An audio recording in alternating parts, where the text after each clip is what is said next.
¿vale? Vale. Muchísimas gracias a todos. Bueno, ¿qué? Uy. Bueno. Hola. ¿Ahora? ¿Sí? Sí, más o menos. Bueno, qué alegría estar aquí esta mañana entre tantas amigas y, bueno, y acompañada de estas escritoras, pensadoras, memeras increíbles. Voy a hacer el comentario de señor goloso al principio y luego intentaré no hacer ninguno más. Además de admirar a las Saras y a la Paula, ¿no? Además de admirarlas por su obra, por los años que llevo siguiéndolas en internet, su pensamiento, su trabajo. Además de todo eso, el motivo por el que están aquí, y aquí viene el señor goloso que hay en mí, no es otro que son las personas con el mejor eyeliner de esta ciudad, normalmente, y de internet, y de todas partes, y de toda la literatura en español y más allá. Así que muchísimas gracias, de verdad. O sea, yo lo intento, pero no llego, jamás llegaré a vuestro nivel. Falta otra amiga con nosotras, Rosa Berber, que iba a acompañarnos, pero al final está en un festival, iba a decir en el extranjero, no sé dónde es. En Galicia, creo. Bueno, pues sí, en el extranjero. Pero tenemos un audio suyo que yo no lo he escuchado solo el primer segundo y he dicho, bueno, prefiero escucharlo cuando llegue allí para ver qué tal. Estas presentaciones que estoy haciendo de Un amor español en distintas ciudades suele ser siempre acompañada de amigas íntimas o admiradas también de redes sociales con quien siento mucha complicidad. Entonces el hecho de empezar escuchando un audio de 9 minutos de Rosa Berber puede ser pues una forma de escenificar lo que es estar en casa hablando con amigas a través de las redes sociales, ¿no? Así que si queréis... ¿Lo tienes tú, verdad? Sí. ¿Lo pongo por uno o lo pongo...? Yo creo que un 1,5 está bien, ¿no? No por otra cosa, porque nos haga muy largo. ¿Se escucha? Ah, no, esta soy yo. Esta soy yo diciéndole gracias. Sí, mierda. Pues tengo que parar la grabación. Perdón. Hola, amiga. Bueno, saludos en primer lugar. Un abrazo fuertísimo. Me encantaría estar contigo otra vez, que además hace bastante que no nos vemos y tengo muchas ganas de coincidir contigo. No se escucha. Un saludo también a Paula y a Sara Jiménez y a Sara Vilastray. Vale, no se escucha. A ver, pues Creo que no va bien. También estar con todas y escuchar nuestras aportaciones. Y saludar de paso a los amigos de nosotros. Y bueno, realmente realmente no poder estar ahí intercambiando con vosotras impresiones e opiniones, pero también me siento bastante satisfecha de poder estar compartiendo ahí en medio de la presión y de la ausencia, que también me gusta. Y además de una alegría leer este libro y poder pensar sobre lo que sea en el espacio de este audio tan precario. Pido perdón de antemano porque bueno, no voy a hacer un comentario nada sistemático ni nada metódico en el trayecto de Málaga a Santiago de Compostela. Un viaje que había bastante gustoso, por cierto. Y bueno, me ha dado tiempo a pensar y a reflexionar sobre algunas cuestiones que tienen que ver directamente con este libro, pero tienen que ver también con la poética de Luna y con cómo piensa y cómo siente Luna desde que yo empecé a leerla desde ya bastantes años y en esta trayectoria tan maravillosa que ella tiene, no solo como poeta, sino en general como figura intelectual de nuestro país. Y no sé por dónde empezar. Pensaba leyendo el libro en este episodio de la Divina Comedia, esta escena de la Divina Comedia en la que están Pablo y Francesca, estos dos amantes, están leyendo un libro juntos, a cuatro manos, y llega un momento en el que abandonan la lectura del libro y se ponen con el voz de amoroso, ¿no? Y esta interrupción, que es como la interrupción erótica más fantástica de la historia de la literatura probablemente, está presente de forma muy inesperada también en el libro de Luna. Creo que hay una visión compartida del amor como un leer juntos y como un pensar juntos, y una visión del amor también como algo que sabe cuándo interrumpir la lectura y cuándo dejar a un lado la literatura y ponerse con la vida. Algo que me interesa mucho del libro, a un nivel muy general, muy estructural, es la cuestión de los géneros. Creo que Luna se desenvuelve con una flexibilidad extraordinaria entre géneros distintos y diversos y sabe saltar de uno al otro y volver todo en puro y todo mestizo. He subrayado bastante una parte de, bueno, casi los versos finales del último poema, en los que se dice que se inspira a escribir un monólogo egoísta, cuento ensayado, epístola florida, el aforismo amoroso, etc., con un deseo de pasear sobre el género inventado. Me parece que esto es tan delicioso maravillosamente bien llevado a término. Creo que la primera parte funciona como una epístola florida increíble. Me interesa mucho, espero que Luna pueda hablar más de esto ahora, seguro que lo comentáis, pero bueno, me interesa mucho cómo hay en la primera parte una visión del amor como algo que te hace querer desear todo el tiempo, como el deseo de vivir otro momento y otra temporalidad. Y me parece que hay en esta escritura, sobre todo en la primera parte del libro, algo como deliberadamente anacrónico, como esto que decía el libro de la poesía es una forma de anacronismo, pues bueno, creo que el amor también es una forma de anacronismo y que en el libro de Luna las dos cosas van de la mano. Luego la segunda parte es bastante ambigua y bastante, hay bastante de lo que tirar, bastante hilado de lo que tirar. Creo que tiene algo como de cuentecillo en su narratividad, en ese recorrido que tiene totalmente enigmático a través de la Semana Santa y de un viaje pasional y apasionado en una Semana Santa, la idea de la pasión como algo totalmente polivalente y polisemántico.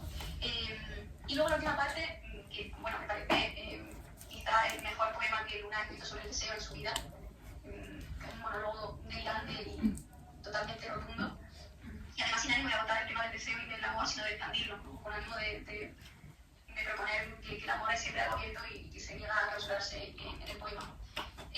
Luego también me ha gustado mucho esta visión triangular que hay en la segunda parte del deseo, es decir, cómo Luna va hilarando o encadenando estas tríadas de conceptos que articulan la poética de autores ajenos y también la poética propia, como el deseo se piensa siempre como algo de la escritura es también algo que escapa del ordinarismo y del tú y el yo, una especie de santísima afinidad increíble.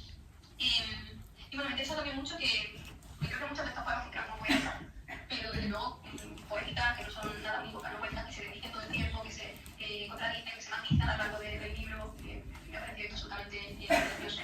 Y creo que también tiene mucho que ver con toda esta comprensión que Luna tiene de la escritura y de la obra como borrador, como algo que tiene siempre la cultura del movimiento, un desnudarse que es también formal en sus poemas, ¿no? Un entregar con generosidad también los tiroteos del proceso de escritura a un otro. Bueno, algo que a mí siempre me ha fascinado de la poesía de Luna, y no solo de la poesía, creo que su persona en sí es la manera en la que construye constantemente genealogía y cómo no se niega que su genealogía se pueda reconocer en un poema. Como Luna aspira a que se note quiénes son sus maestras, también sus maestros, pero predominantemente sus maestras, y cómo aspira siempre a generar un gran palimpsesto en todo lo que hace. Eso me parece de una generosidad muy hermosa. Y bueno, ya, en la contrapuesta del libro se habla de este concepto de poesía floral que a mí me parece increíble y alucinante. Y creo que la poesía floral está tomada en esta tensión que es el libro entre la violencia y la delicadeza y entre la ternura y el DSM, ¿no? como descubriendo precisamente dónde estables que son estas oposiciones, esta dicotomía y cómo todo junto puede existir y congeniarse. Luego, también me ha resultado muy estimulante la última parte, esta idea de pensar que puede ser un amor español, que me recuerda además a algo que leí en el último libro de Eva Martínez, que también ha salido este año. Bueno, no este año, 2022, tiempo para ir a maestra, pero sí, esta reflexión sobre España, también la simetría que hay en los dos libros, en la reflexión sobre la generosidad, el respetarse por entregar a otros sin esperar restitución, la idea de España como un fantasma y como una pregunta permanentemente abierta.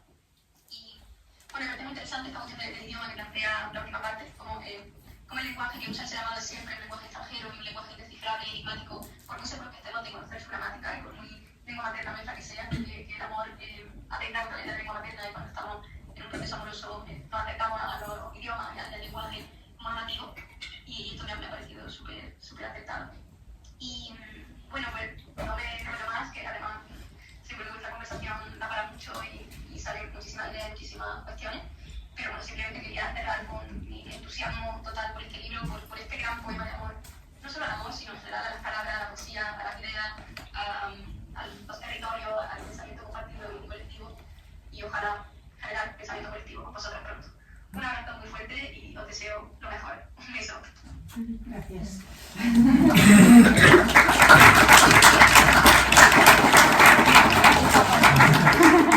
Pues ya está, ya nos podemos ir. No sé si os apetece responder a algo de Rosa. Yo estoy un poco abrumada ahora mismo, pero luego hago. Bueno, ¿se escucha el micro? No, ¿no? Vale, bueno, yo voy a hacer como que sí, o se me hago las manos también, me siento ayuda. Pero a mí bueno, como siempre, las aportaciones de Rosa son iluminadoras. A mí estoy muy de acuerdo con muchas de las cosas que dice ella sobre el libro Y una de las cosas que justo cuando ella estaba repasando, yo también me he puesto a repasar, es esta cosa que hace Luna que a mí me fascina y que es una cosa que me gusta especialmente en poesía, y es cómo se vincula la sintaxis y el lenguaje con el amor, ¿no? Con esta búsqueda de un deseo que es un movimiento y que siempre lleva de la mano un lenguaje propio. Y que esto que hemos vivido todos, creo, ¿no? Que cuando nos enamoramos creamos un lenguaje nuevo. Entonces es muy hermoso como tú exploras en el libro esas dimensiones propias del lenguaje que se van expandiendo y que parten de pues, esta invocación amatoria que hay en la primera parte del poemario, ¿no? De este querido mío, que es un vocativo que se va repitiendo todo el rato. Y se va rompiendo el lenguaje, se va abriendo casi como, no sé, como una nuez, ¿no? Para hacerse más sincero y desprenderse quizás de ciertos artificios poéticos para crear otros nuevos, y eso me parece muy hermoso y es una de las cosas que ha destacado Rosa y que a mí también me ha gustado especialmente porque es un tema que me llama mucho la atención y que cuando lo veo explotado en poesía me gusta mucho. No sé bueno, en realidad voy a soltar esto. No creo que esté funcionando, pero bueno. No sé, perdón, si a vosotras os pasa, pero con respecto a este tema, además del lenguaje compartido, de ese idioma compartido, de una pareja o de una amistad, ¿no? Una de las cosas que más le daba vueltas estos días era también el lenguaje que nos creamos con nosotras mismas.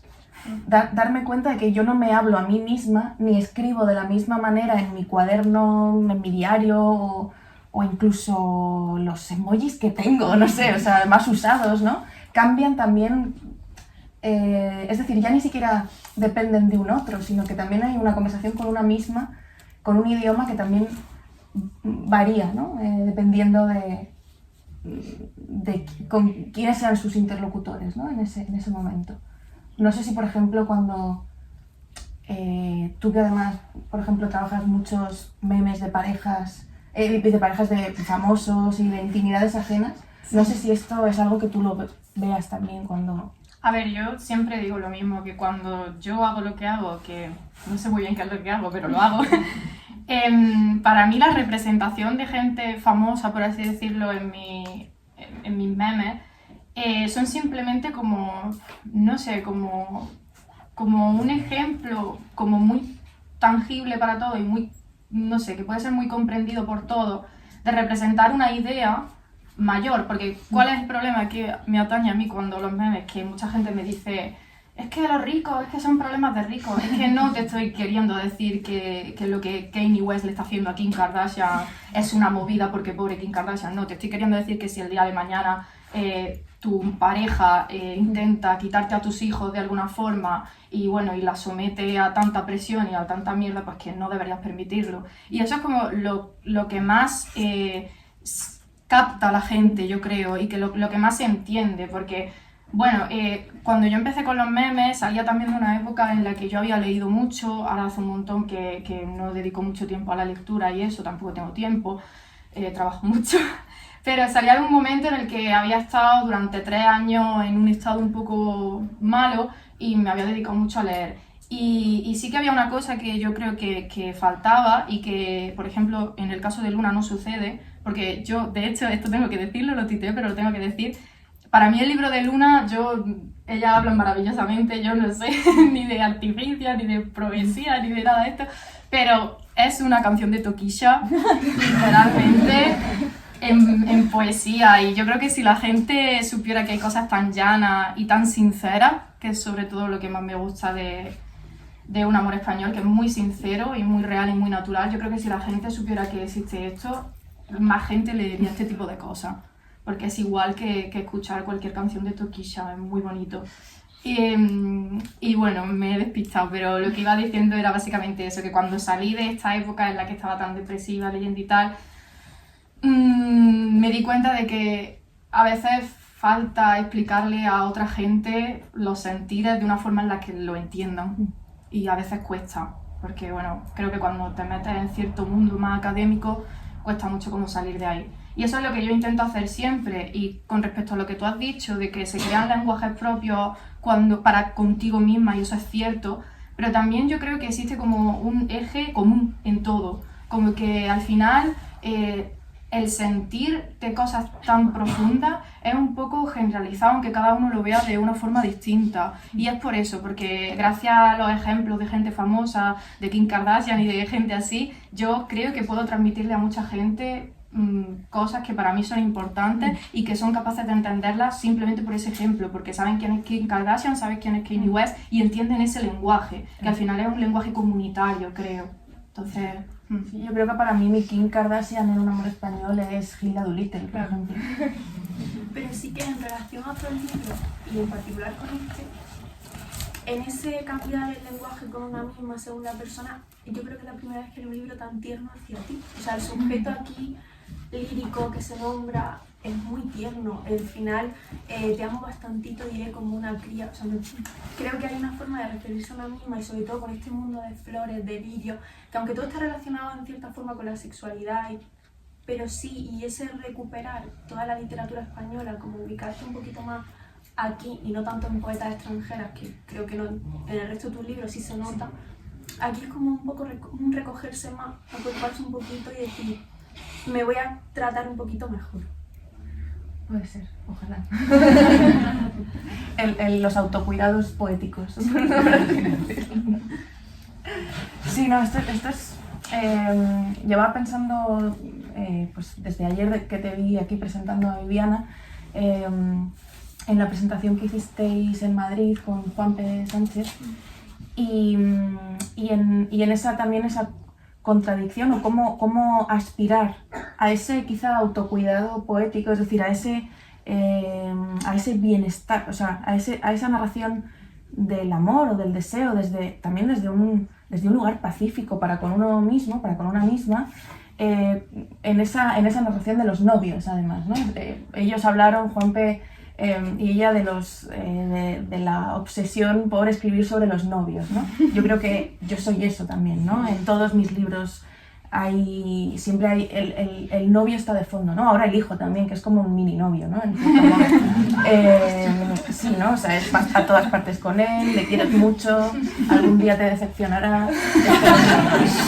Entonces, de hecho está ahí detrás, ¿no? Viendo YouTube, pasando de esta reunión. Bueno, Totalmente. Como un novio, claro.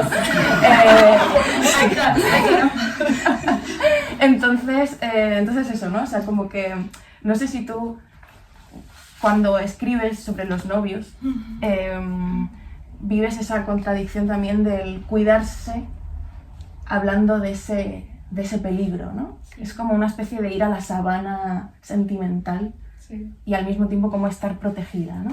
Es que yo creo que el amor es un poco eso, es como ir a una sabana y nunca sabes cómo protegerte del todo, ¿no? Porque tienes que estar como abierta a una exposición que muchas veces da miedo, y creo que escribir también es eso, abrirte a una exposición y tal y como nosotras escribimos, y incluso también lo que vosotras hacéis, porque tú haces un trabajo de exposición también muy grande. Y es así, y tú ya ni te cuento, entonces eso es también un ejercicio peligroso que tiene un fondo de amor detrás, en tu caso al compartir tus lecturas, y tú también a intentar crear una comunidad, a intentar enseñar ciertas cosas, ¿no? Y nosotras creo que también nos movemos un poco en ese sentido, y eso creo que es lo que hace que congeniemos en un eje común todas, ¿no? Ese punto entre no saber cómo cuidarte a ti misma sin traicionarte, pero al mismo tiempo entregarte a un otro o a una otra que está ahí, ¿no? Y que merece quizás una experiencia de amor, pero al mismo tiempo asusta. Y eso luego se refleja mucho también en una búsqueda de un lenguaje poético que muchas veces se desdobla, no sabe muy bien a dónde va, pero a mí sinceramente eso es de las cosas que más me gustan de la poesía, ¿no? Como ese temblar y no saber muy bien hacia dónde te estás dirigiendo, pero en ese camino precisamente encontrar una voz, que es lo que tú precisamente creo que haces muy bien en este libro, ¿no? Sobre encontrar la voz, vuelvo a lo que has dicho de la ternurita y del espacio de cuidados, porque me hace pensar en las conversaciones que he tenido en Barcelona con Paulina, Alicia, Laura, etcétera, y en Madrid con Berta García Faé, con Sara de Barquiniero, etc. Y siempre hay como un team, esto es un amor muy doloroso, y un team, no, aquí hay risa, hay felicidad.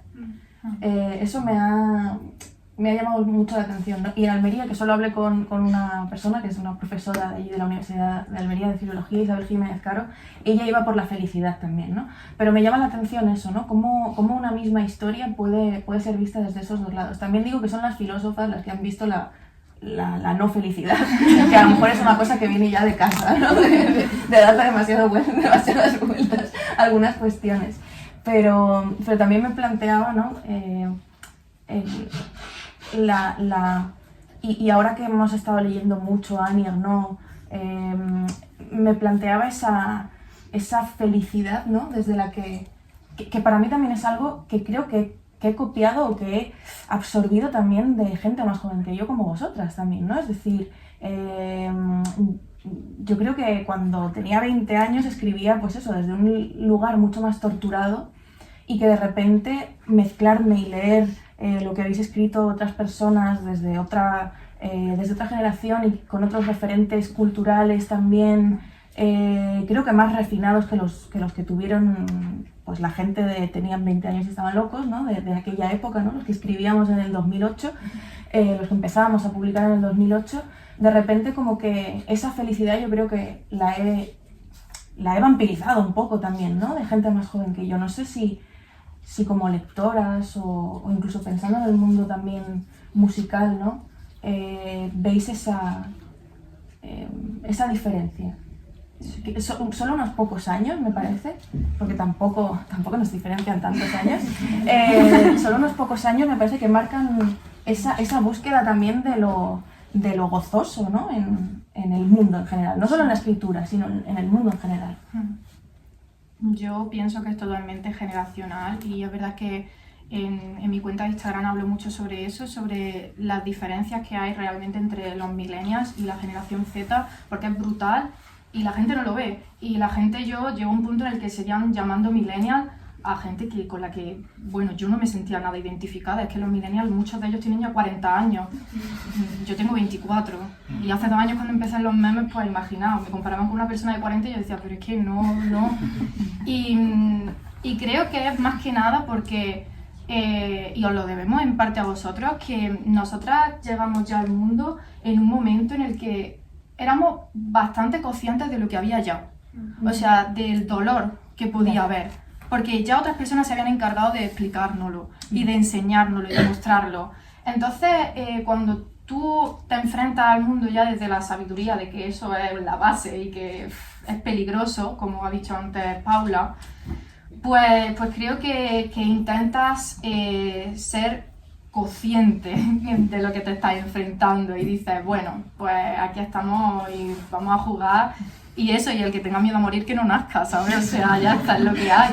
Y entonces, pues bueno, pues es una forma de eso, de entender el mundo ya con unos conocimientos previos que nos han dado los millennials y que como ya lo sabemos decimos, bueno, pues ya que estamos aquí al menos vamos a sacar lo bueno, lo cual no quiere decir que no haya que ser combativo también con lo malo, que eso nunca debe de parar, pero sí que creo que lo asumimos desde una forma no más positiva, pero sí más consciente. Más de saber esto puede suceder porque ya le ha sucedido a otra amiga y porque sucede todos los días. Entonces sí que creo que eso es algo que como que ha diferenciado mucho a la generación de Luna con a lo mejor la nuestra. No sé si pensáis igual.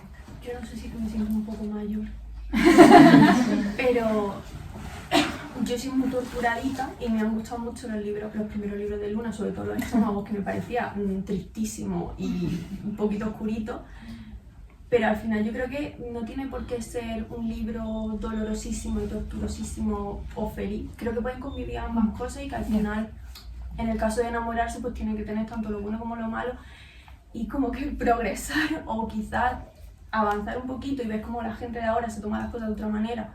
Está bien porque sí, o sea, todo tiene su parte mala, pero ahora puedes llorar y reírte a la vez y no es que te esté dando un brote ni nada, sino que pues entiendes que las cosas pueden fluir y que no hay que irse ni a lo más oscurito ni a lo más bueno. Pero Me he sentido muy mayor de repente.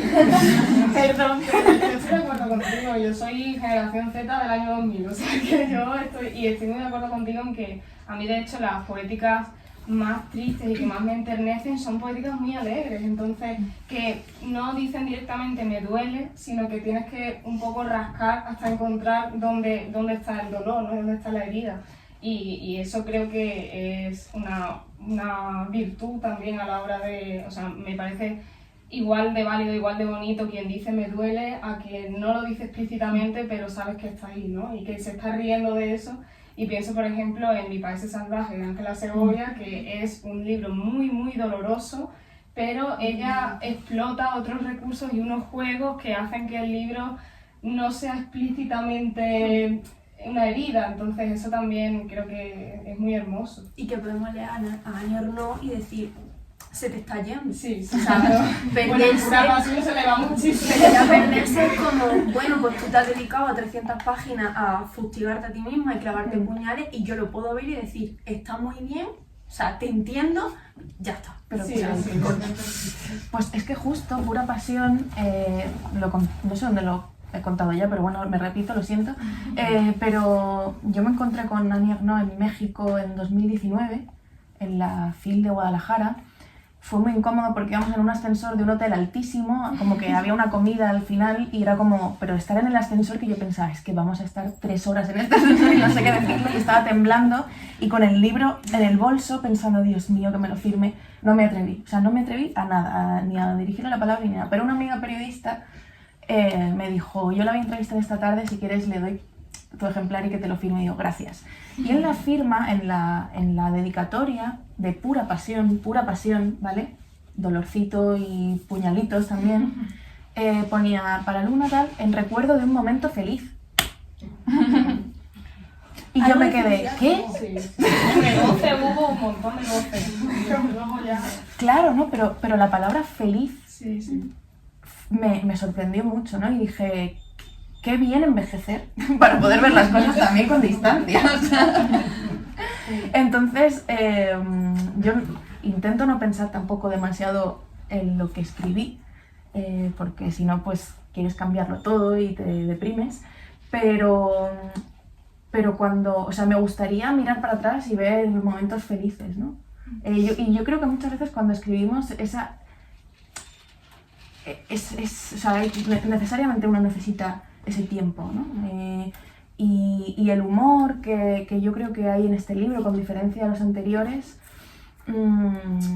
me parece que será mayor en el futuro también, ¿no? Es como que todavía yo, cuando hago una lectura de alguno de estos poemas, como que todavía no me atrevo como... O sea, yo a veces pienso, yo aquí me reiría. Sí, leyendo en voz alta pienso, yo aquí me reiría, porque me reí al escribir. Y recuerdo que me reí. Pero es como que todavía no me atrevo, ¿no? A meter esa patita ahí dentro de un tema como el humor, que no asocio ni a mi genealogía, ni al género que escribo, ni a ninguno de los géneros en los que me meto, ¿no? En los que estoy metida. Yo he estado, de hecho, viendo aquí, porque el poema este que dices, y qué carencia en mi veintena, y qué triste casa de Virondal, a mí ese poema, que es tremendo, porque refleja ahí un dolor y unos tratos un poco complicados, ¿no? de ciertos amores, a mí me pareció profundamente irónico también. Entonces, es eso lo que hemos estado hablando, ¿no? De que una cosa no tiene por qué ser 100% dolorosa, o puede serlo, pero se puede afrontar desde otros lugares, y creo que para eso también está la poesía o los memes. Es que en ese sentido pueden estar muy relacionadas, ¿no? De darle un giro al tono en el que se supone que deberían contarse ciertas cosas para decirnos que es mi experiencia, entonces yo decido con qué lenguaje quiero tratar esto, ¿no? Y a mí ese poema en concreto, que si quieres recitarlo o tal, pero me pareció como muy ese ejemplo. En fin. No, yo ahora no quiero recitar. Vale. Luego quizá no. Está bien. Es que me da vergüenza. Ah, Es que además me duelen los brazos de haber estado así con el móvil. O sea, es como si hubiese sostenido a Rosa verdaderamente. La hemos invocado, de verdad. Sí. Pero sí, ahora sí eso leemos. Sí. Yo, por lo que has dicho, pienso que a veces en el dolor también hay una búsqueda como de cierta felicidad. O sea, por ejemplo, bueno, lo primero que se me ocurre es un parto, pero por no ser muy tal, porque en fin, un parto es muy doloroso, pero da mucho felicidad, imagino. También la búsqueda está de, venga, voy a hacerme un tatuaje o voy a hacerme un piercing y tú sabes que te va a doler, pero estás buscando la felicidad que hay después de ese dolor. Y a veces yo creo que en el amor nos pasa eso, ¿no? Como que sobre todo cuando empiezas, sabes que va a ser doloroso porque todas las cosas que comienzan y cuando dos personas sobre todo empiezan a conocerse es complicado porque no la conoces y te tienes que conocer. Esa búsqueda de poder encontraros, de poder gestionar, de ¡buah! Ese camino es tortuoso y a veces pero sabes que al final va a haber una felicidad y que incluso durante el proceso hay ciertos momentos en los que eres feliz y yo creo que eso lo refleja muy bien también el libro. Aquí se me plantea una duda que yo en la presentación de Barcelona con mi amiga Alicia Valdés, que ella es la filósofa, politóloga y lacaniana, o sea que todo en uno y muy potente, yo la admiro mucho.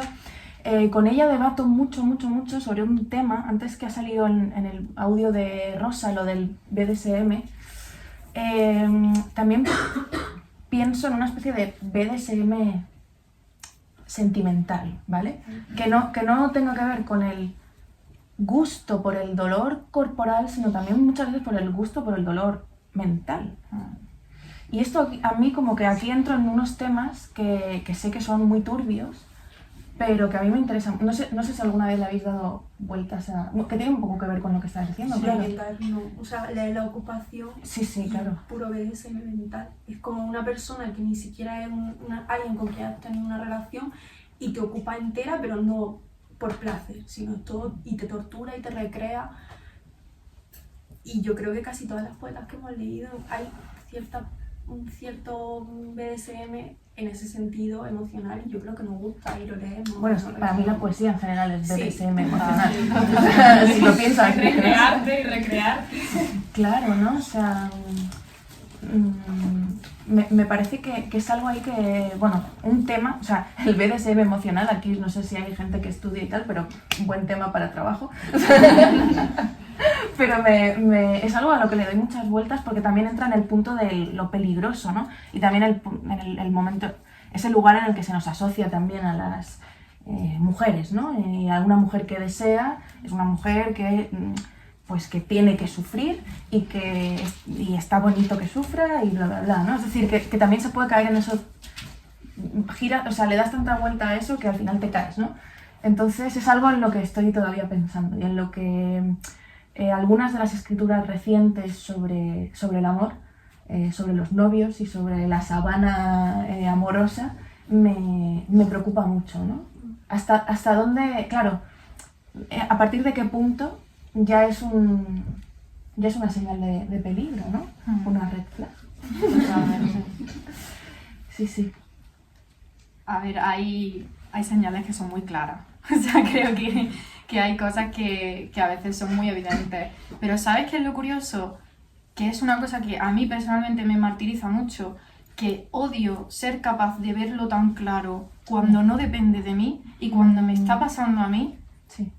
voy a tope. Y es creo por lo que tú dices, porque tú en el fondo sabes que estás ahí buscando como pues ese fetiche de esa BDSM emocional, de decir, es que me gusta esto en el fondo y te cabreas contigo misma y dices, pero ¿cómo puede ser que mis amigas lo estén viendo tan claro y yo no sea capaz de darme cuenta de esto cuando he hecho 200 memes sobre el tema?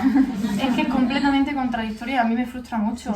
Sí. Y supongo que vosotras cuando escribís igual también os pasa, de decir, ¿cómo soy tan capaz de verlo tan claro cuando lo escribo y cuando lo siento?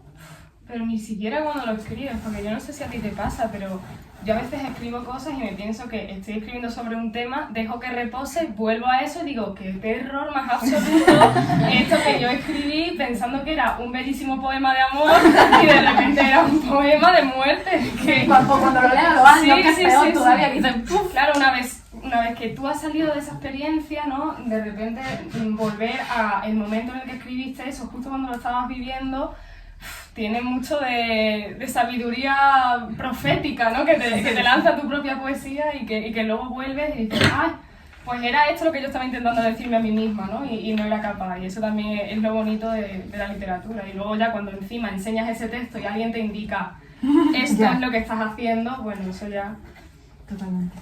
Es que nos gusta, yo creo que a mí como lectora me gusta. Llega un punto en el que no sé hasta qué punto es pornografía emocional o está bien, es bonito, está todo limitado, pero es difícil. Lo que pasa es que a mí, por ejemplo, en el libro no me lo parece. Creo que es verdad que se desborda, que el deseo se desborda y la sexualidad y hay cierto dolor, pero siempre está contenido, tanto en las barritas como en el sujeto y hay como una contención, entonces no lo considero tanto como BDSM emocional. Yo también lo veo así, me parece y me parece muy acertado lo que dices también de las barritas, ¿no? Que incluso en la forma está ahí encajado todo ese despliegue erótico que es tan bello y que, por ejemplo, en la primera parte, no sé, a mí me recuerda a un templo griego en su apogeo, no sé, es como muy hermoso. Sí. Eso, ahí está Safo, bueno, divina. Sí. Y es verdad lo que dices, ¿no? Que está incluso contenido en esa forma. Sí, no, lo de la forma me preocupaba mucho. Además, como que ya en poesía masculina ya no había mayúsculas. De repente, o sea, como que de repente estás escribiendo, no sé si os pasa alguna vez, o leyendo, y os molestan las palabras. O sea, es decir, ¿por qué necesito una palabra para que sea una palabra, no? Pues cuando yo no sé además hacer otra, yo no tengo ni idea de pintar ni de hacer nada que no sea leer y escribir, ¿no? Pero de repente como esa sensación de que muchas veces escribiendo te molesta la palabra que estás escribiendo, ¿no? Y esto me vuelve loca porque es como, ¿por qué me molesta lo único que tengo, ¿no? Además, también otra vez BDSM emocional, ¿no? BDSM emocional con el lenguaje, ¿sabes? Y de repente la posibilidad de que fuera también, ya ni siquiera que no haya prácticamente mayúsculas tampoco, ¿no? Que ya me había quitado de ellas y que no haya puntos, de que apenas haya comas y de que solo estén estas barritas, ¿no? Estas cajitas, ¿no? Que cada palabra tenga su cajita, eso me interesaba mucho. Y porque así también yo me permitía analizarla y decir por qué no me gusta cómo suena o por qué sí, o sea, como que cada palabra tuviera su espacio. Y no sé dónde iba con esta reflexión, pero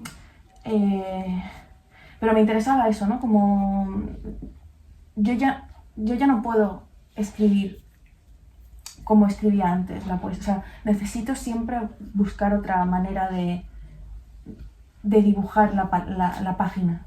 Claro, pero también porque tú no eres la misma que era Claro, antes. claro, sí, no, pero por eso digo, ¿no? Que ya no me interesa solo lo que se cuenta o cómo se cuenta, si al final yo siempre hablo de lo mismo, que es del cuerpo. Pero como que de repente ya era como una obsesión de...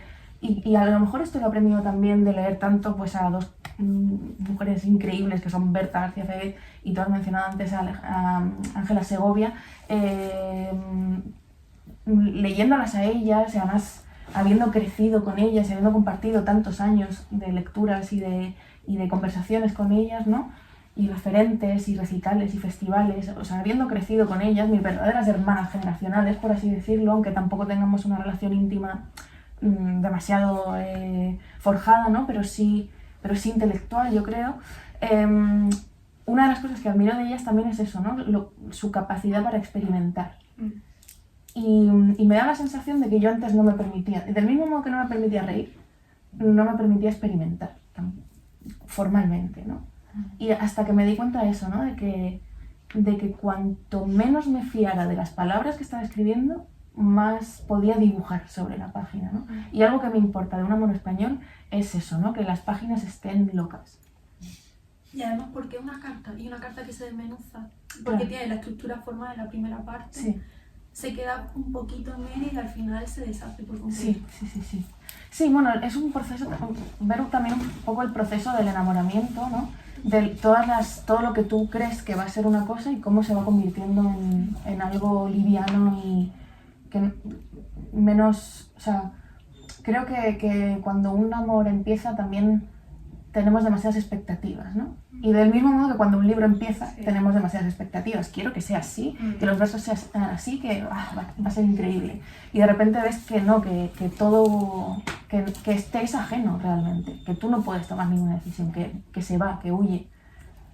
Y quería expresar eso formalmente también, ¿no? Ese huir. Y también esa flor también, ¿no? Que es hermosa, pero que se convierte en otra cosa.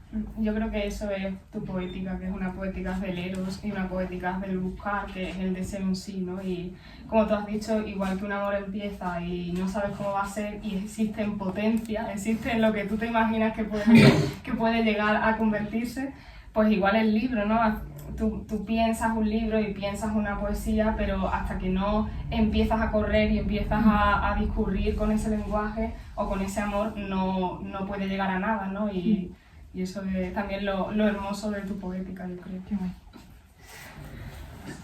No sé, o sea, entre los minutos de antes y los de ahora, lo mismo podemos abrir conversación. ¿Alguien quiere el micrófono?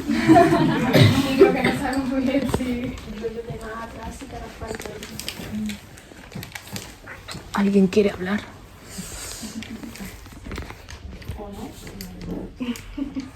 Un poco, ¿no? O sea... Sois muchas. Nadie tiene nada, ningún pensamiento.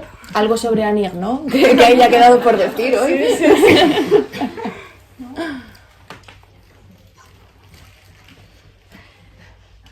Bueno, si no, a mí se me ha quedado una cosa por decir. Venga, sí, y sí. es que hay un tema que me encanta, porque a mí el poema que más me ha gustado ha sido el 9 de esa primera parte, ¿no? Que es como una carta, que es lo que tú has dicho. También el tuyo es precioso, es hermosísimo. Y a mí me encanta porque desarrollas esta idea que yo, porque soy una romántica empedernida, estoy muy de acuerdo, y es que cuando tú amas a alguien eso te hace mejor, ¿no? Y el amor lleva amor y es como un círculo eterno que ilumina el pensamiento y que hace que amor, pero no en el sentido también romántico de la pareja, sino cuando tú quieres a alguien afectivamente, del modo que sea, eso te hace crecer y te hace más receptivo a todo lo que hay en el mundo, ¿no? Y eso se trata en ese poema tuyo. También en Las cañadas oscuras de Juan Gallego Bueno, que también se trata un poco ese tema en algunos de los poemas, y me conmueve especialmente esa visión. Qué bueno. Sí, aquí voy a conectarlo con un tema que a lo mejor se animan, ¿no? Pero de repente, y además pensando en vosotras y pensando en el señor coloso que fui al principio de todo esto, me conecta también con la idea del maquillaje, ¿vale? Y ahora veréis por dónde voy. Ese querer ser mejor, ese querer mostrar algo bueno de una misma, sin ser falso, o sea, sin que por ello te lleve a ser falso, es decir, quiero ser mejor pero no torturándome por ser mejor, y quiero ser más bella pero no voy a ir a hacerme botox, sino que quiero que se vea mi belleza, ¿no? Eso me hacía pensar también en la escritura y el maquillaje, ¿no? Precisamente en el maquillar muchas veces las palabras. Yo ahí hay palabras que en ese libro que no he utilizado en mi vida, en mi día a día jamás las utilizaría. Nombres de flores, yo no sé cuidar de una planta, pero de repente en esa escritura, intentando ser mejor en la escritura, además a causa del amor, es decir, intentando ser mejor escritora por culpa del amor, ¿no? Me obligaba a poner a maquillar con esos nombres de flores, con esas citas, con esas referencias, a intentar esculpir casi el cuerpo del amado, ¿no? Intentar que todo fuera bello y tal. Y esto, ya digo, conecta con la idea de maquillaje y con algo que pensé durante el proceso, y que hoy que hablaba de eyeliners, me parece que podríamos hablar de ello, ¿no? La relación entre maquillaje y poesía, ¿no? O sea, deseo leer un poemario sobre maquillaje. Y sé que aquí también habrá muchas poetas, o sea que... Pero es algo, no sé si alguna vez lo habéis pensado, ¿no? Se habla tanto de la belleza, e intentamos atrapar y retener, como diría Anne Carson, ¿no? Retén la belleza, ¿no? Pero luego me di cuenta de eso, ¿no? De que muchas veces un tema tan específico, ¿no? No aparece, o yo no lo he leído tanto y mira que... Una poesía tan sexual, porque al final es un libro muy sexual. Yo nunca había escuchado la palabra bálano, tuve que buscarlo, no sabía lo que era. Pero yo creo que eso hace que no... Bueno, es que ahí bálano es el pintalabios que le puedes... Bueno, si supierais, no sé, Bálano es el grande, ¿no? Sí. Y entonces bueno, pero sí, el pintalabios, efectivamente. Bueno, pero sí, o sea, ahí es maquillaje también, ¿no? Porque, ¿qué dirías? Polla. O, sí, punta, yo qué sé, pero Bálano, ¿sabes? Es un libro sobre poesía, es fálico, Sí. pero no es desagradable. Quizás es Ya. por ese maquillaje y ese Exacto. hacer palabras tan bonitas, las flores, la poética y la poesía, yo creo que hace que sea mucho más bello. Tiene filtros de Instagram el libro. Sí. Es por eso, yo creo que es tanto en el maquillaje como en la escritura, en qué o quién pensamos cuando escribimos. Claro. Entonces, ¿Para quién va esa story, exactamente, no? Sí. Porque todas subimos stories para que la vea el que nos gusta, la que nos gusta o el que nos gusta, o sea, todas. Entonces yo creo que es un poco eso también cuando escribimos, en plan, ¿qué pensará cuando lo lea? ¿Qué pensará? ¿Qué sentirá? ¿Qué idea se formará de mí cuando vea esto? Ya. Y no solo la otra persona, sino tú misma. Es lo que hablábamos antes de cuando lo vuelves a leer en el tiempo. ¿Qué voy a pensar dentro de 10 años cuando, por ejemplo, Luna lea Un amor español y escuche esa palabra? Claro, tú proyectas en el futuro, proyectas en el otro y dices, a partir de aquí pues me construyo. Y yo creo que es por eso, igual que el maquillaje. Sí. Pero no es artificial, no. No. O sea, no ves la capa de base. No, Ya. no. Al contrario, creo que sale natural. Porque me he visto sus Total. tutoriales. Por eso no ves la capa de base, porque he aprendido de la mejor. Gracias. Sí. ¿Alguien que quiera hablar de maquillaje? Yo quisiera decir algo, que a mí me parece que la literatura siempre es decir, cuando nos planteamos, por ejemplo, ha salido también por aquí, ¿no? La sencillez en la literatura, pues la sencillez en la literatura finalmente es también una impostura. Es decir, a veces es más difícil escribir, creo, un poema sencillo, es decir, un poema que diga a lo mejor muchas cosas, pero con pocas palabras o con palabras que tienen una alta carga significativa, que cuando se va buscando, ¿no? Quizá palabras alternativas, es decir, quizá un texto un poco más erudito, podemos pensar, ¿no? Es decir, a veces es más sencillo, es más difícil lo otro, ¿no? Es más difícil escribir sencillo que escribir erudito, podemos decir, ¿no? Y pienso que tiene mucho que ver con eso, ¿no? Porque la literatura, decimos, en realidad es algo ajeno a quien lo escribe. Es decir, una vez que uno escribe un texto, el texto ya no es tuyo. El texto es para otro, efectivamente, como estáis por aquí diciendo. Y sí, se escribe también pensando en quién lo leerá, por supuesto. Por eso, porque una vez que el texto se escribe, nos desembarazamos, podemos decir, de ese texto y pasa a quien lo va a leer. Y quien lo va a leer, pues probablemente va a sacar unas conclusiones muy distintas a las que la persona que lo escribió tenía originalmente, ¿no? Entonces, bueno, todo eso creo que anda por ahí, ¿no? Es lo que habéis estado diciendo, no sé. Sí, volviendo como con una metáfora del maquillaje, ¿no? Pues lo nude, ¿no? Quizá la sencillez también viene por eso, ¿no? Porque no te has pintado los labios de rojo, ¿no? O sea, Claro. sino que es otra cosa, ¿no? Que hace que parezca más natural que lo natural, ¿no? Y sobre lo sencillo y lo erudito, aquí hay algo que también aprendo de Berta y su reivindicación de lo cursi, y que me preocupa mucho últimamente, ¿no? Por ese negarnos a las escritoras, a las poetas, a las mujeres en general, la palabra erudita o la palabra pensadora. Esto es algo que, por ejemplo, con Ana, ¿no? Y con la visión de Pizarnik, ¿no? que hay en su libro, pues lo hemos debatido mucho también, ¿no? El cuántas veces se le quitó a alguien como Alejandra Pizarnik la palabra pensadora. Entonces pienso en cómo también hay gente que últimamente pues está haciendo de la sencillez erudición, ¿no? Y por ejemplo, Irene Vallejo me parece que es una escritura sencilla, luminosa por su sencillez, por su nude en los labios, ¿no? Y al mismo tiempo profundamente erudito y fantástico, ¿no?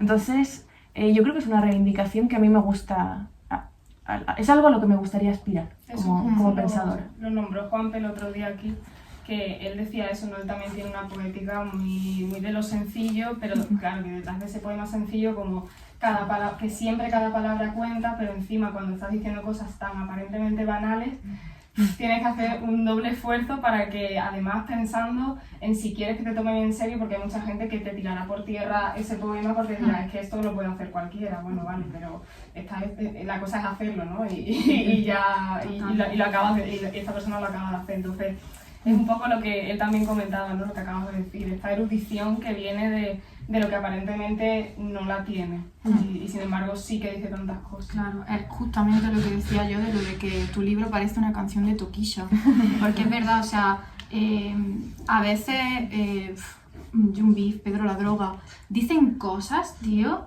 que no sé, igual te están diciendo macarrones a la sombra, pero piénsalo. Es verdad, es que sí, literalmente, y dices, ¿y por qué? Y te lo están diciendo tan sencillo que al final es lo que dice Paula también, que joder, tienes que luchar contra que no digan esto lo puede hacer cualquiera, como la mayoría de la gente dice, esto es que cualquiera lo puede hacer, hazlo.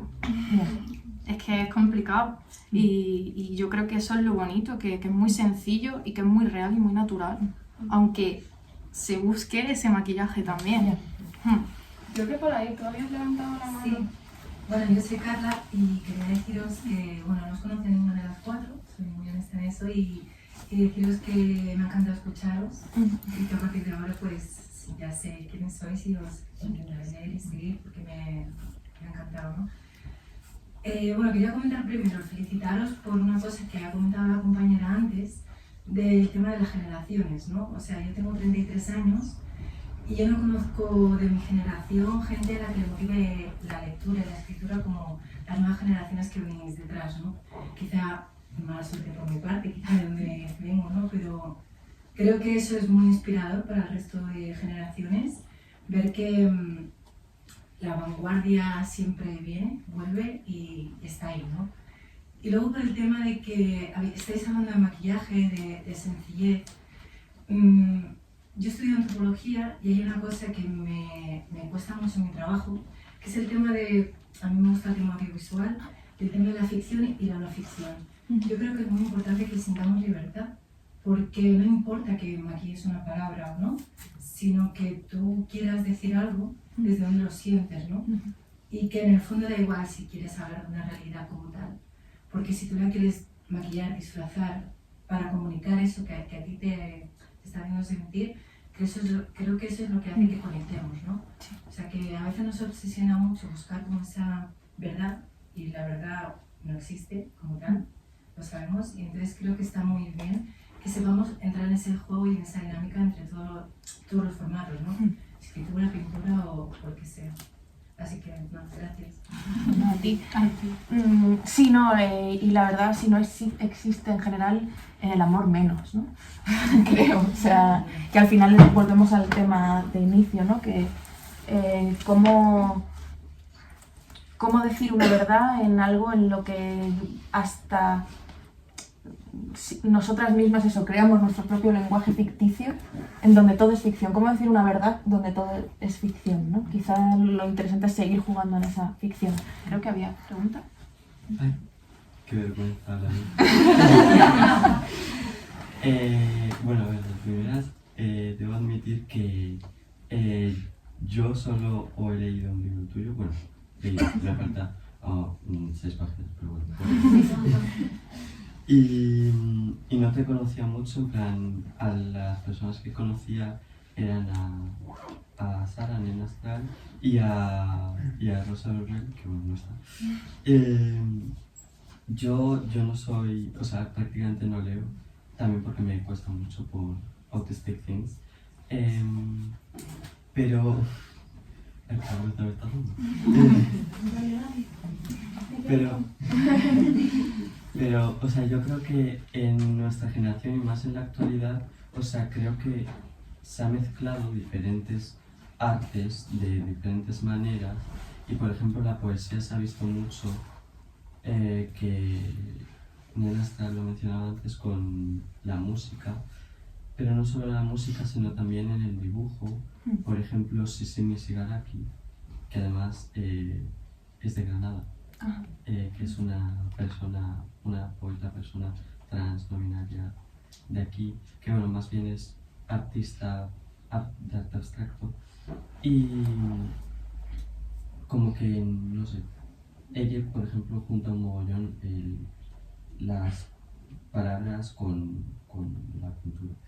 Pero, no sé, es como que se intenta más que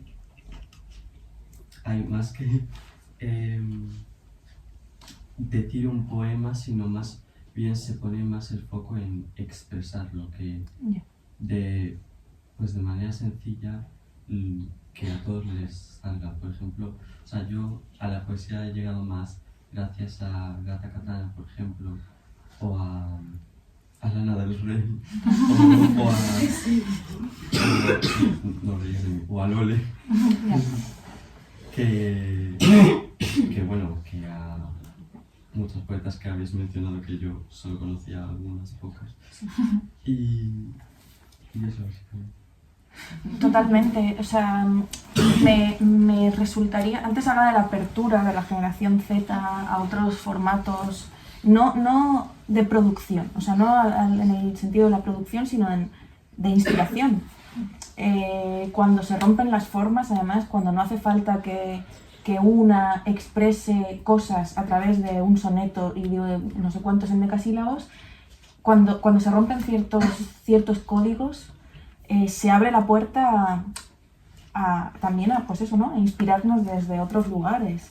Y a mí me da la sensación de que eso, ¿no? De que gente más joven que yo, que pues autores que publican en The Traversal o en La Bella Varsovia, o en Ultramarinos, etc., de repente son autores en donde puedes ver que la poesía ya no es una cosa que se retroalimenta el poeta con otros poetas, una especie de endogamia a nivel género literario, sino que de repente hay otros códigos, ¿no? Y eso hermana lo que está pasando ahora pues con otras vanguardias históricas, ¿no? Y ahora, por ejemplo, estoy leyendo mucha poesía confesional de nuevo y estoy volviendo también a mucha generación beat escrita por mujeres, que además por fin se está publicando y traduciendo en nuestro país. Y de repente te das cuenta de que ahí está toda esta mezcla de la que hablas, ¿no? Y por ejemplo, en Un amor español hay mucha política. He robado muchas frases de Pablo Iglesias, he robado como muchos ritmos de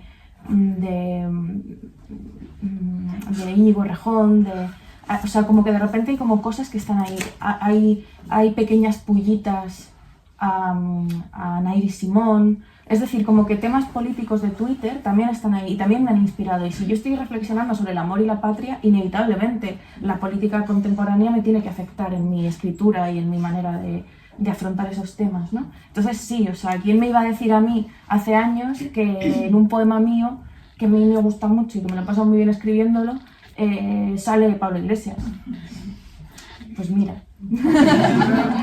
Y sale una poeta. Claro, sí.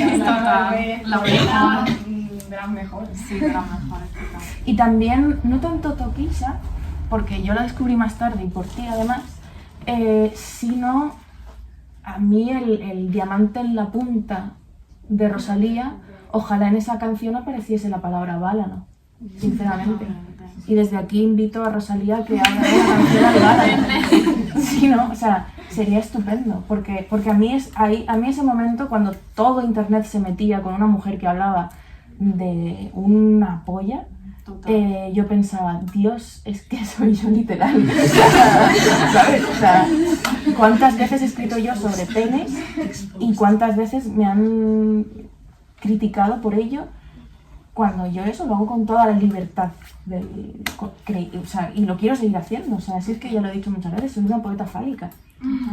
Y que lo han hecho muchas otras antes Claro. que tú y la gente no lo sabe. Claro, Eso fue cuando pasó lo de Toquilla, que te enseñé el vídeo y la gente no paraba de ay, la canción es que las mujeres no sé qué. Digo, leed a Luna. Y no solo a Luna, sino a mucha gente. A alguien, ¿no? Exactamente.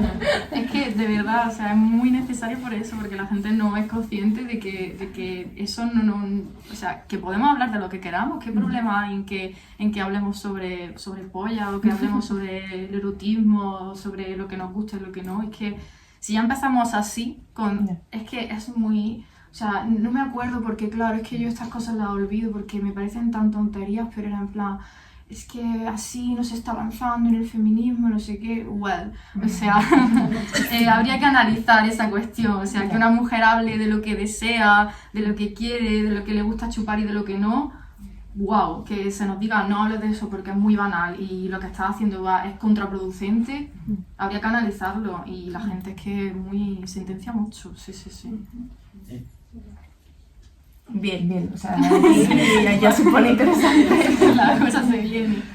¿Quieres añadir el...? Sí, quería añadir una cosa que, bueno, yo a Rosalía no me recordaba tanto, pero me recordaba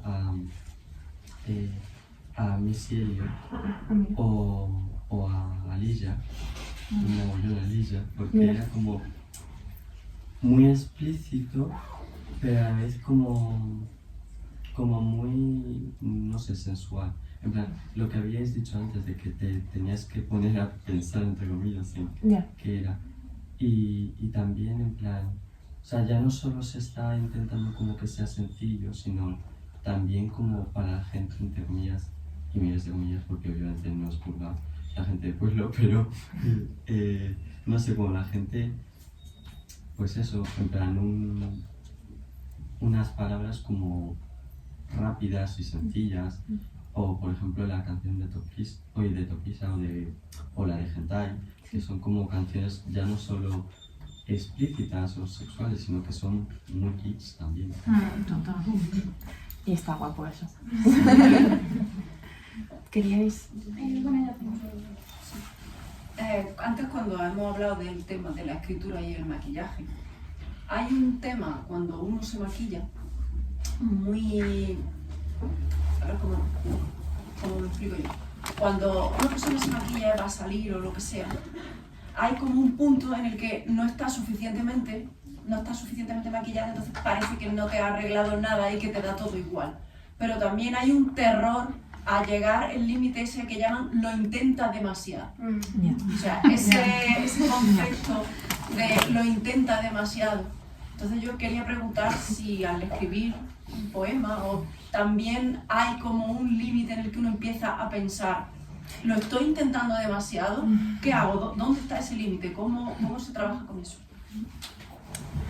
Pues ahí no voy a ponerme límite y voy a elevar mi pedantería. Hay un libro, bueno, Italo Calvino tiene estas, son 6 conferencias, bueno, a propósito de la creación de las obras, y también habla de cómo acabar una obra, ¿no? Cómo se acaba una obra, cuándo sabes que está acabada una obra. Y Fernando Castro, profesor de estética en Madrid, decía en una conferencia que realmente es cuando la obra acaba contigo, ¿no? A mí esa imagen me gusta, pero al mismo tiempo yo creo que hay que tener también como puntos, ¿no?, en los que una sepa cuando esa obra está a punto de acabar contigo, ¿no?, cuando esa escritura está a punto de acabar contigo. Y creo que eso se consigue, no sé si se consigue, pero la única manera que he encontrado yo de guiarme en esta locura, ¿no?, de que la obra no acabe contigo es leer y ver y compararse con otros. O sea, cuando uno escribe, al fin y al cabo, escribe con todo lo que ha leído aquí. Y con todo lo que ha escuchado aquí, con todo lo que ha visto aquí, con todo lo que ha vivido aquí. Pero leer a los otros y leer las técnicas de los otros a mí es lo que me ayuda a saber dónde tengo que frenar para no estar demasiado inspirada en otros, para no copiar a otros, dónde tengo que frenar para que no se vaya de madre la experimentación o tal. Entonces, para mí mi único remedio para las cosas de la vida en general es leer. Y gracias a la comparación con lo que han escrito otras personas en otros momentos y en otras épocas, ya digo, es mi única guía, es mi única técnica. Yo no he estudiado literatura, yo no he estudiado escritura creativa. Yo he escrito, pues eso, un poco como quien aprende a montar en bici y se cae 1000 veces, pues esto es, para mí la lectura es eso, es aprender constante a montar en bici, por así decirlo. Y ya digo, me parece que una sabe que se ha pasado también cuando se compara con otros, ¿no? Y cuando recupera los recuerdos de otras cosas que ha leído. Y creo también, igual que cuando te arreglas y le dices a tu amiga, le pasas una foto a tu amiga que te muy bien, pues también creo que confiar en los otros para pasarle lo que has escrito es una forma muy efectiva de decir hasta aquí. Sí. Y que los otros te digan, pues eso, me gusta más así, me gusta más así, y eso, entregarte al juicio de las personas a las que confías en cosas tan distintas como pueden ser arreglarte para ir con botellón o escribir un libro de poesía, creo que tienen eso en común, ¿no? De confiar en el juicio de los otros a quienes tú quieres y que te quieren. Totalmente. Bueno, primero de todo, muchas gracias por esta charla que me está encantando. Y segundo, que lo siento porque soy la filósofa que viene a hablar de su primera. Y quería comentar sobre lo que estabais hablando antes sobre el BDSM y el masoquismo y tal emocional, que creo que era Deleuze quien lo decía, que hablaba de que el masoquista lo que busca no es el acto que le produce dolor, sino la espera de ese acto. Y yo se lo veo mucho en los libros de Annie Ernaux, que tú has comentado, que perderse es como una puñalada constante, pero lo que más duele en ese libro es cuando te habla de que está esperando. Entonces, y ya relacionándolo con lo que has dicho tú de que te puso lo del momento de felicidad, creo que la obtención del placer de ese masoquismo emocional es precisamente la expectativa, la espera de un futuro que nunca termina de llegar, que se le escapa. O puede ser incluso la superación de ese momento. Sí, también. Es decir, esto ya lo pasé. Esta cosa que dicen los refranes y las movidas, ¿no? En el futuro nos reiremos de esto, ¿no? Es muy sabio eso también, ¿no? Es decir, esta cosa de, vale, soporto toda esta mierda porque sé que en el futuro me reiré, ¿no? Es un futuro que nunca sabes cuándo llegará, pero que ahí está, ¿no? A mí me encantaría eso, ¿no? Pensar que siempre en el futuro me reiré, ¿no? Qué interesante. Muchas gracias. Sí. Quería dar un apunte a lo que ella está comentando. Bueno, primero gracias a las cuatro. Y es que desde la neurociencia, yo soy sanitaria, y desde la neurociencia las vías del dolor y las vías del placer a nivel de procesamiento cerebral se unen, ¿vale? Entonces, bueno, quizás eso también da una respuesta al tema del BDSM, ¿no? Y al dolor y el placer. Es cierto que no están muy investigadas, pero es algo muy curioso porque al final a nivel fisiológico está ocurriendo eso. Yo creo que salimos con mogollón de deberes de aquí. Papers, trabajos de fin de grado, investigaciones de neurociencias, ¿sabes? Como váganos para canciones. Claro, sí. Pues vamos a trabajar, ¿no? ¿Qué estamos haciendo? Muchas gracias. Pues no sé, si queréis tomamos algo ahora, ¿no? Sí. Llevadnos por Granada a conocer los vermuts de esta ciudad. Sí. Muchas gracias a todos. Y...